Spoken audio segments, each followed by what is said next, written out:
इस वीडियो में हम ये देखेंगे कि जीवन आसानी से जीने और समाधि पाने के लिए भगवान बुद्ध ने जो 4 आर्य सत्य और अष्टांगिक मार्ग बताया है वह क्या है और हम इस पर कैसे चल सकते हैं।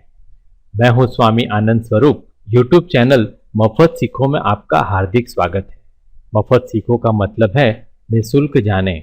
अगर आपने अभी तक मेरे चैनल को सब्सक्राइब नहीं किया तो अभी कर ले और बेल आइकन भी दबा लें ताकि जब भी मैं कोई नया वीडियो रखूं तो आपको उसकी खबर मिल जाए। ये वीडियो की टेक्स्ट आप मेरे ब्लॉग से पढ़ सकते हैं या डाउनलोड कर सकते हैं। आइए आर्य सत्य और अष्टांगिक मार्ग के विषय को आगे देखें।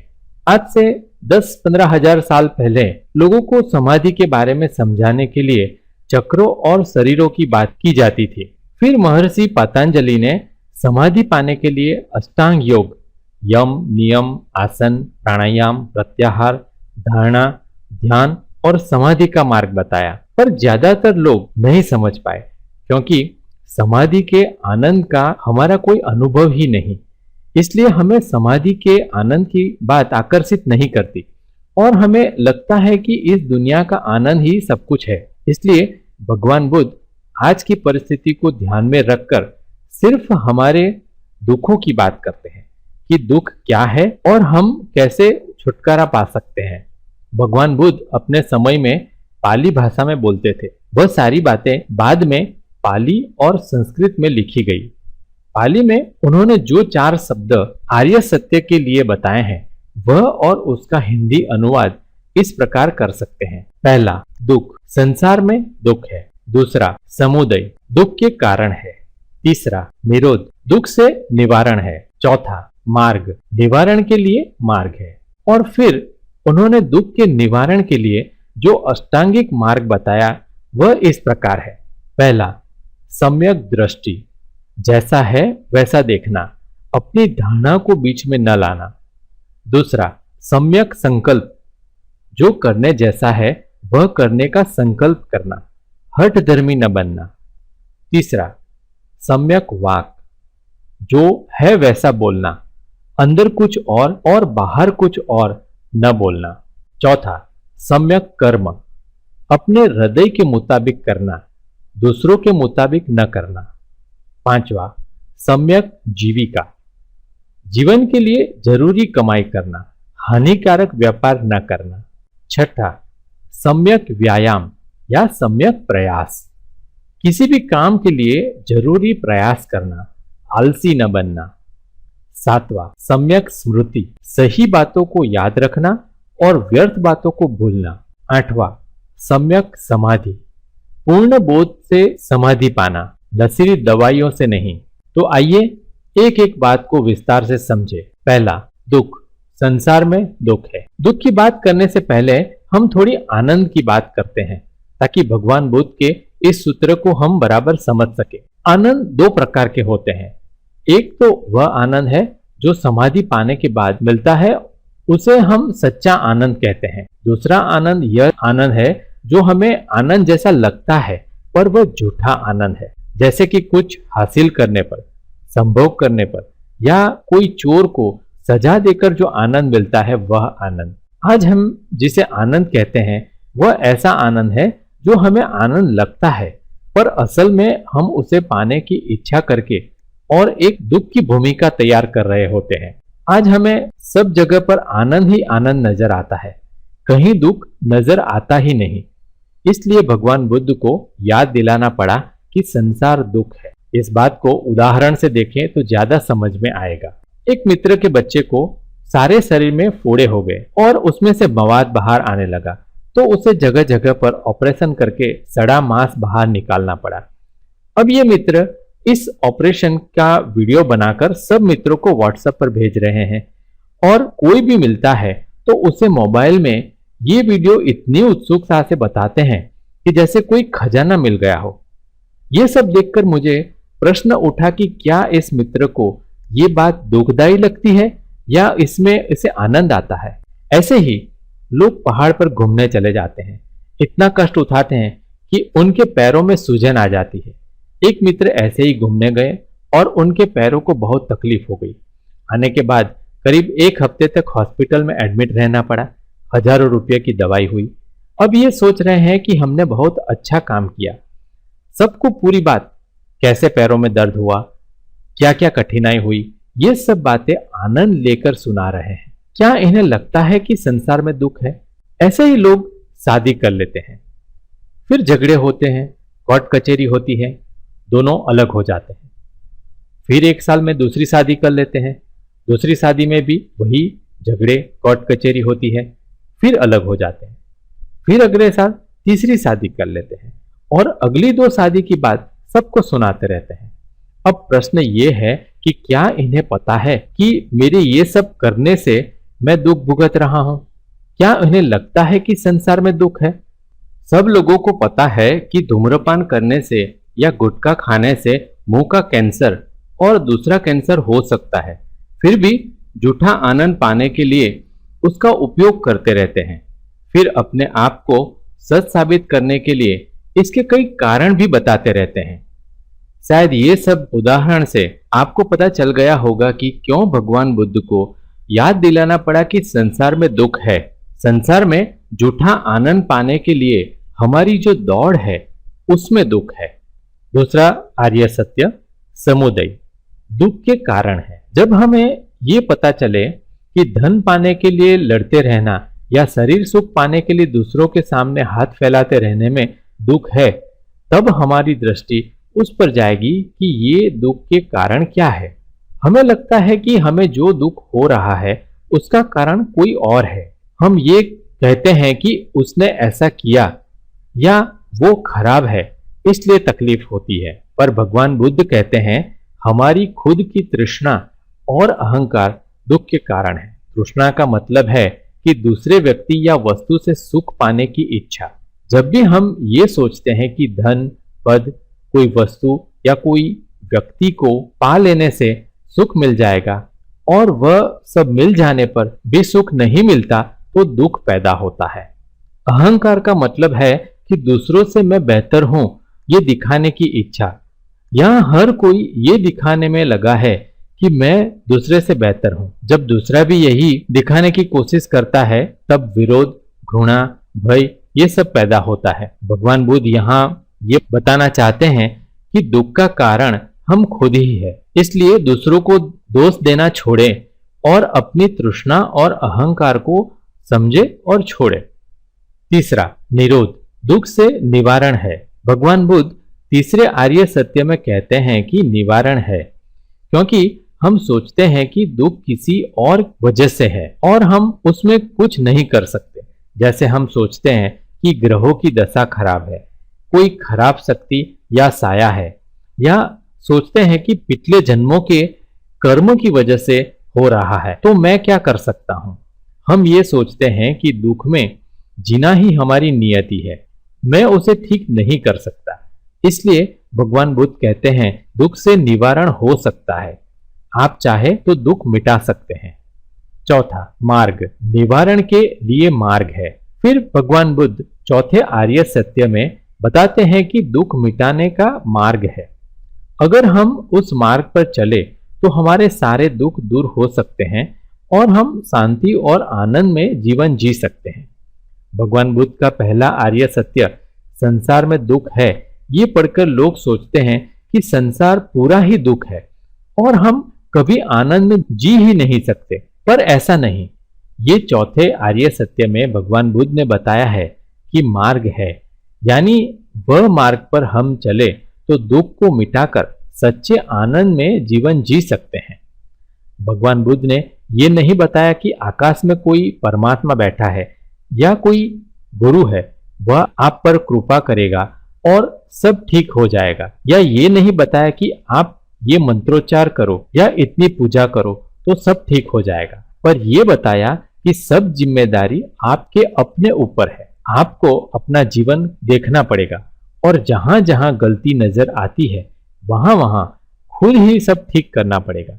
इसलिए ये आशा करके बैठे रहना नहीं है कि कोई चमत्कार हो जाएगा और हमारे सारे दुख दूर हो जाएंगे, पर हमें ये याद रखना है कि अगर हम खुद को नहीं संभालते तो जन्मों जन्मों तक इस दुख भरे जीवन मरण के चक्कर में फंसे ही रहेंगे। तो आइए भगवान बुद्ध ने बताया हुआ अष्टांगिक मार्ग को देखें और समझे कि हम कहां कहां गलती कर रहे हैं। अष्टांगिक मार्ग में सभी बातें सम्यक शब्द से शुरू होती है। सम्यक का मतलब होता है बराबर, न ज्यादा न कम, यानी बीच का रास्ता। जैसे हमने मेरे चक्रों वाले वीडियो में भी देखा कि हमारी आदत है दोनों अतियों में से किसी एक को पसंद कर लेना। अगर हम स्त्री स्वभाव के हैं तो एक अति पकड़ लेते हैं, और अगर हम पुरुष स्वभाव के हैं तो दूसरी अति पकड़ लेते हैं। पर हमें दोनों अतियों से नुकसान ही होगा और हमें बीच का यानी सुषुम्ना नाड़ी का मार्ग लेना चाहिए। दोनों अति पर जाना आसान है, बीच का रास्ता कठिन है। वही बीच के रास्ते की बात भगवान बुद्ध ने यहां दूसरे तरीके से बताई है।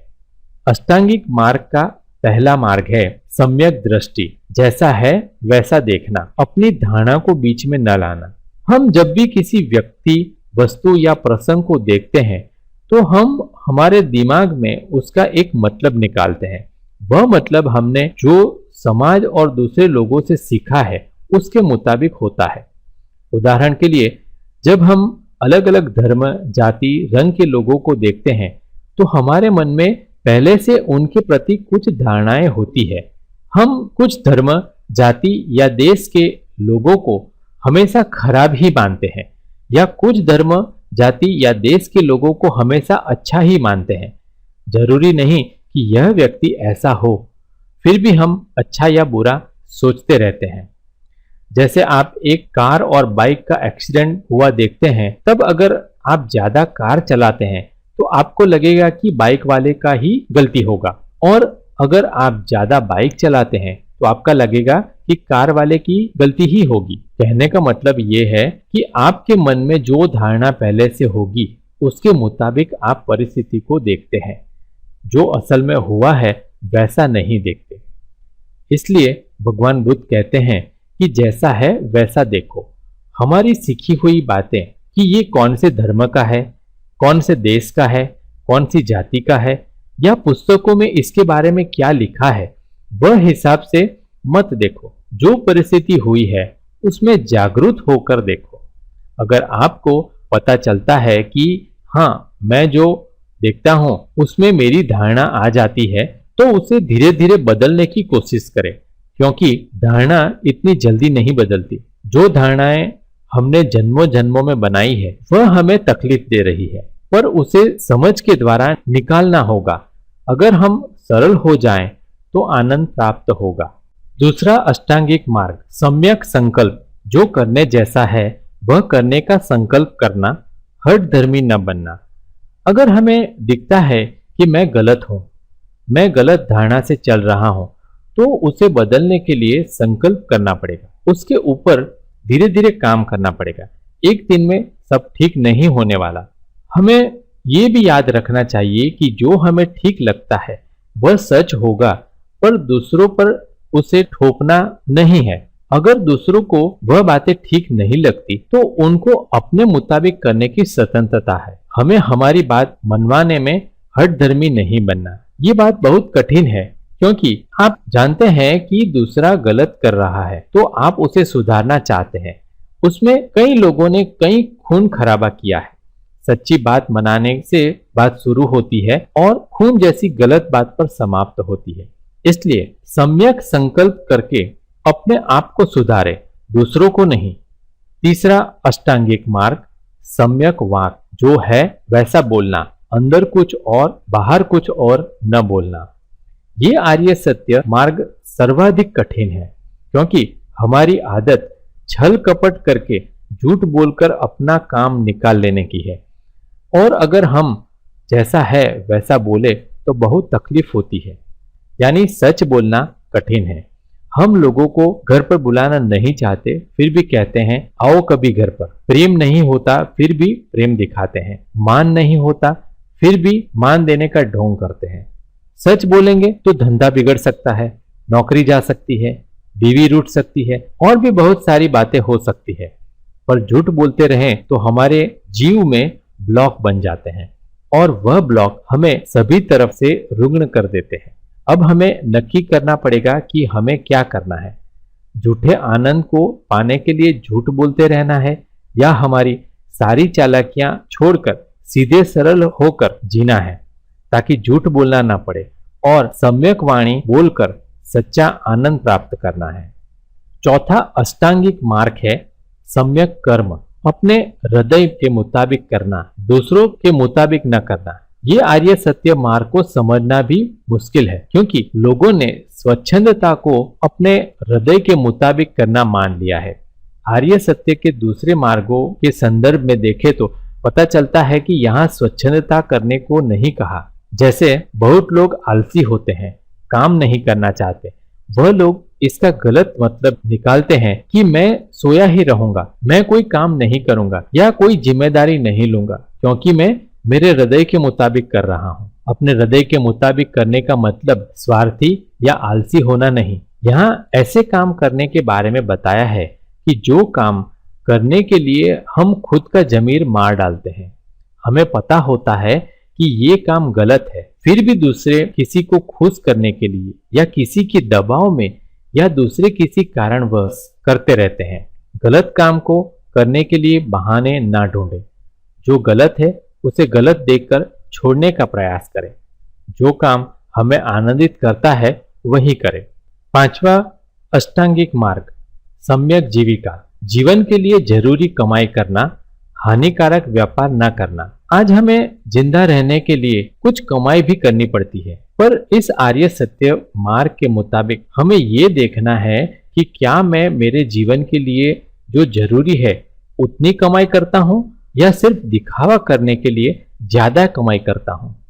ऐसा लगता है कि बहुत लोग जीने के लिए कमाई नहीं करते पर कमाई करने के लिए ही जीते हैं। बहुत लोग ऐसा व्यापार धंधा करते हैं जो दूसरों के लिए और पूरे समाज के लिए हानिकारक होता है। आज हमें लगता है कि जिसकी जितनी ज्यादा कमाई उतना ही वो अच्छा आदमी, इसलिए हम खुद को कितनी भी तकलीफ हो या कोई खराब काम भी करना पड़े तो भी करते हैं, पर कमाई अच्छी होनी चाहिए। यहाँ ये नियम बना लेने की जरूरत नहीं कि ज्यादा कमाई करने वाला खराब ही है, इसलिए गरीब ही बने रहो। अगर किसी को थोड़ा काम करके ज्यादा कमाई होती है तो उसमें कोई गलती नहीं और आलसी बनकर गरीब रहने की भी कोई जरूरत नहीं। हमें सिर्फ ये देखना है कि हम ज्यादा कमाई करने के लिए कोई गलत काम ना करते हो और अगर सही काम करते हो तो यह काम हमारा सब समय ले लेता ना होना चाहिए और हमारे परिवार के साथ बिल्कुल समय ना बिता सकते हो या हमारे कमाई में व्यस्त हो जाने की वजह से दूसरी बहुत तकलीफें हो रही हो तो हमें सोचना चाहिए। बहुत लोगों को लगता है कि बहुत पैसा होगा तो ही जीवन का आनंद मिलेगा। ये सच नहीं। जब हमको सच्चा आनंद मिलेगा तभी हमें पता चलेगा कि कैसे हम झूठे आनंद के पीछे जीवन खराब कर रहे थे। याद रखें कि हम सिर्फ बहुत सारी कमाई करके बहुत धन दौलत जमा करने के लिए पैदा नहीं हुए। अगर हमें सच्चा आनंद चाहिए तो कमाई करने के हानिकारक रास्ते छोड़ने ही होंगे। छठा अष्टांगिक मार्ग सम्यक व्यायाम या प्रयास। किसी भी काम के लिए जरूरी प्रयास करना, आलसी न बनना। कुछ धार्मिक लोगों को लगता है कि सब कुछ परमात्मा ही देगा, यानी अभी हमें कुछ करने की जरूरत नहीं। ये बात सच है कि जीवन के लिए जो जरूरी चीजें हैं जैसे हवा, पानी, अनाज वगैरह सब परमात्मा हमें निःशुल्क ही देता है। फिर भी हमें जीवन को सुंदर बनाने के लिए काम करना होगा, नई खोज करने के लिए काम करना होगा। जीवन को सुंदर बनाने के लिए किसी ने संगीत के 7 सुर, तो किसी ने आयुर्वेद, तो किसी ने ज्योतिष ढूंढा है। वैसे ही हमें जीवन को सुंदर और आनंदित बनाना है, पर हम ये समझ रहे हैं कि हम इस पृथ्वी पर सिर्फ पैसा कमाने के लिए ही आए हैं। जीवन को सुंदर बनाने के लिए जरूरी प्रयास करना और आलसी न बनना आज के समय में थोड़ा कठिन लगता है क्योंकि हमने जीवन के उद्देश्य को ही बदल डाला है। फिर भी ये आर्य सत्य मार्ग हमारे आज के जीवन में भी लागू हो सकता है। अगर हम अपना रोजिंदा काम भी बिना आलस के करेंगे तो हमें फायदा होगा। अगर हमें सच्चा आनंद चाहिए तो दोनों अति, यानी न ज्यादा काम न आलस, दोनों को छोड़कर जरूरी प्रयास करना होगा। सातवां अष्टांगिक मार्ग, सम्यक स्मृति, सही बातों को याद रखना और व्यर्थ बातों को भूलना। हम लोग इतनी व्यर्थ की बातों को याद रखते हैं कि अब हमें जीवन व्यर्थ और दुखों से भरा लगने लगा है। अगर हम अच्छी बातों को याद रखें तो जीवन सुंदर और आनंदित है, ऐसा पता चलता है। आज हम वह समाचार ही देखते हैं जो बताते हैं कि दिन भर क्या क्या बुरा हुआ, या ये समाचार देखते हैं कि आज दिन भर ये बातें हुई जिससे आने वाले दिनों में ये बुरा हो सकता है। अगर किसी ने हमारा 1 रुपया भी धोखे से ले लिया हो तो हम उसे सालों तक याद रखते हैं। कुछ लोग ऐसे हैं कि अगर आपसे कोई गलती हो गई हो तो वह बात 6 महीने 1 साल के बाद भी जब भी आपको मिलते हैं तब सबसे पहले वही याद दिलाते हैं। किसी ने हमारा बुरा किया, उसे कितने साल याद रखेंगे? कब तक उस बात को याद करके अपना खुद का नुकसान करते रहेंगे? जैसे मैंने मेरे चक्रों वाले वीडियो में बताया है कि हम हमारी संग्रह की हुई यादों से ही जीवात्मा जगत से जुड़े हुए हैं, और मेरे अष्टांग योग वाले वीडियो में बताया है वह याद रखें कि हम जो भी बात याद करके अपने मन में लाते हैं वह बात जीवात्मा जगत से ज्यादा होकर हमारे ऊपर आती है। इसलिए अगर हम बुरी बातों को याद करते हैं तो हम हमारा और बुरा करने के लिए लोगों को आमंत्रित करते हैं। इसलिए भगवान बुद्ध यह आर्य सत्य मार्ग में कहते हैं कि हम क्या याद रखते हैं उसे देखें और व्यर्थ की बातों को छोड़ें। 8वां अष्टांगिक मार्ग, सम्यक समाधि, पूर्ण बोध से समाधि पाना, नशीली दवाइयों से नहीं। आजकल समाधि पाने के लिए बहुत लोग उत्सुक हो जाते हैं, पर उन्हें कोई साधना नहीं करनी होती और तुरंत समाधि चाहिए, इसलिए गलत रास्ते में फंस जाते हैं। आपको तुरंत समाधि चाहिए तो देने वाले बैठे ही हैं। कई नकली गुरु बैठे हैं जो कहते हैं कि आप मेरे शरण में आ जाओ, मैं शक्तिपात कर दूंगा या ऐसा रास्ता बताऊंगा कि तुरंत ही समाधि लग जाएगी। कई लोग नशीली दवाइयों से समाधि पाने की कोशिश करते हैं। नशीली दवाइयों और झूठे शक्तिपात से थोड़े समय के लिए ऐसा लगता है कि सब कुछ ठीक हो गया और हमें कोई देवी शक्ति मिल गई है, पर थोड़े समय में ही आप वापस संसार की समस्याओं में आ जाते हो और तब समस्या पहले से ज्यादा बढ़ जाती है। याद रखें कि खुद भगवान बुद्ध को भी समाधि पाने के लिए 12 साल साधना करनी पड़ी थी। सभी बुद्ध पुरुष के साधना समय का औसत निकालें तो पता चलता है कि कम से कम 12-15 साल की साधना करनी ही पड़ती है। इसलिए तुरंत वाली समाधि में ना फंसे, आज ही अपने आप को देखना शुरू करें तो 12-15 साल में आपको समाधि मिल सकती है। सारांश में हम ये कह सकते हैं कि अगर हमें इस जगत के झूठे आनंद में ही आनंद आ रहा हो तो हमें कभी भी सच्चा आनंद पाने का रास्ता नहीं मिलेगा। सबसे पहले हमें ये पता लगना चाहिए कि जीवन में हम जिसे आनंद कहते हैं वह दुख है। अगर ये पता चले तो भगवान बुद्ध कहते हैं कि दुख का कारण आपकी तृष्णा और अहंकार है, तो उसे छोड़ें और अष्टांगिक मार्ग को अपना ले, तब आप सच्चे आनंद को पा सकते हैं। हमारी आदत दोनों में से किसी एक अति को पकड़ लेने की है, पर भगवान बुद्ध कहते हैं कि दोनों अतियों को छोड़कर मध्यम मार्ग अपना लें। ये सारी बातें हम बुरे हैं ये बताने के लिए नहीं, पर हमें अपनी आदतें बदलनी होगी ये बताने के लिए है। तो आइए आज से ही अष्टांगिक मार्ग पर चलना शुरू करें। ये वीडियो को देखने के लिए धन्यवाद। कहते हैं कि ज्ञान बांटने से बढ़ता है, तो वीडियो को शेयर जरूर करें। यदि आपको कोई प्रश्न है तो वीडियो के नीचे कमेंट में लिखें। यदि आपको वीडियो पसंद आया है तो सब्सक्राइब और लाइक करना न भूलें। धन्यवाद।